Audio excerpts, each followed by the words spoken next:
തീർത്ഥാടന കാലത്ത് കേരളത്തിൽ പടർന്നു പിടിക്കുന്ന അമീബിക് മസ്തിഷ്ക ജ്വരം ശക്തമായി പിടിമുറുക്കുമോ എന്നുള്ള ഭയവും ശക്തമാവുകയാണ്. അമീബിക് മസ്തിഷ്ക ജ്വരം വ്യാപിക്കുന്ന പശ്ചാത്തലത്തിൽ ശബരിമല തീർത്ഥാടകർക്ക് അടിയന്തര നിർദ്ദേശവുമായി കർണാടക സർക്കാർ. കെട്ടിക്കിടക്കുന്ന വെള്ളത്തിലോ കുളങ്ങളിലോ കുളിക്കുമ്പോൾ നോസ് ക്ലിപ്പ് ഉപയോഗിക്കണമെന്നും അല്ലെങ്കിൽ മൂക്ക് അടച്ചു പിടിക്കണമെന്നുമാണ് നിർദ്ദേശം. മലിനമായ ജലാശയങ്ങളിൽ മുങ്ങുകയോ കുളിക്കുകയോ ചെയ്യുന്നത് ഒഴിവാക്കണമെന്നും അമീബിക് മസ്തിഷ്ക ജ്വരത്തിന്റെ ലക്ഷണം കണ്ടാൽ ആശുപത്രിയിൽ ചികിത്സ തേടണമെന്നും സർക്കാർ പുറത്തിറക്കിയ സർക്കുലറിൽ പറയുന്നു.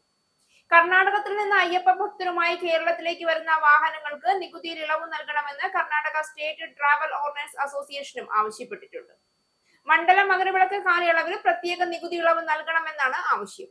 ഇക്കാര്യം ഉന്നയിച്ച് മുഖ്യമന്ത്രി പിണറായി വിജയനും ഗതാഗത മന്ത്രി കെ.ബി. ഗണേഷ് കുമാറിനും സംഘടന കത്തയച്ചു.